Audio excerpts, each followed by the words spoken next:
नमस्कार साथियों, स्वागत है आपका वैदिक जागरण मंच के आज की इस वीडियो में। दोस्तों,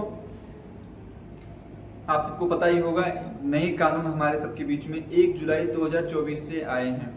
कई मित्रों हमसे सवाल पूछते हैं कि तलाक के बारे में सवाल पूछते हैं कि सर, नए कानून आने से तलाक में क्या फ़र्क पड़ा है, किस प्रकार से नए कानून के आधार पर हम तलाक ले सकते हैं। तो आइए मित्रों, आज की इस वीडियो में हम नए कानून के माध्यम से तलाक के बारे में बात करेंगे। तो दोस्तों आइए शुरुआत करते हैं। दोस्तों, हम सबको पता होगा 1 जुलाई 2024 से हम सबके बीच में 3 नए कानून आए हैं।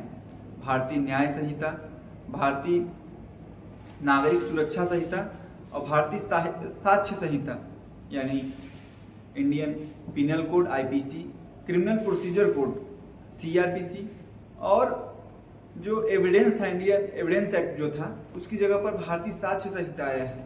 ये तीनों जो कानून हैं ये क्रिमिनल लॉ है, यानी कि दो तरह के हमारे पास लॉ हैं, सिविल लॉ और क्रिमिनल लॉ। तो क्रिमिनल लॉ हमारे बदले हैं, जो डिवोर्स है वो सिविल लॉ में आता है।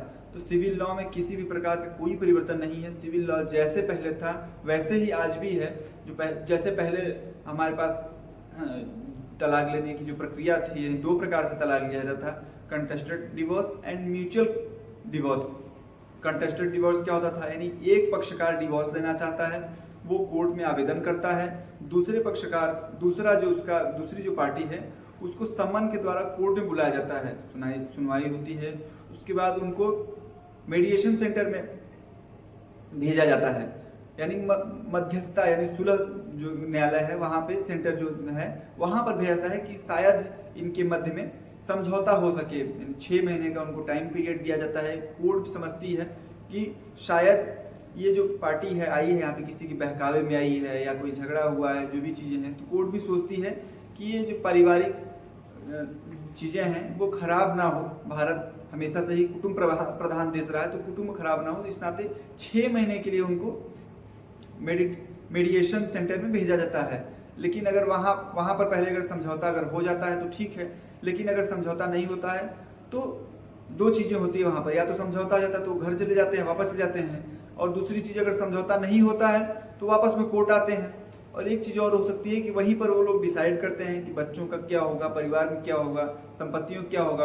अगर ये सारी चीज़ें वो आपस में सुलह समझौता करते हैं कि डिवोर्स तो चाहिए, लेकिन आपस में भी समझौता करते हैं कैसे कैसे क्या करना है, तो कंटेस्टेड डिवोर्स ना होकर म्यूचुअल कंसेंट डिवोर्स हो जाता है, यानी कि आपसी सहमति से डिवोर्स।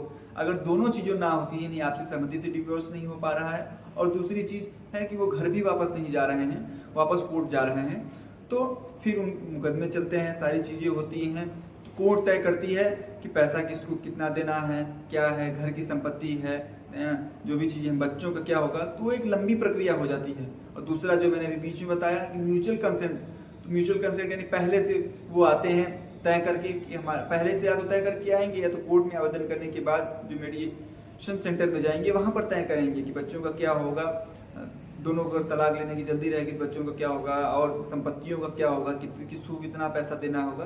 तो ये म्यूचुअल कंसेंट डिवोर्स है।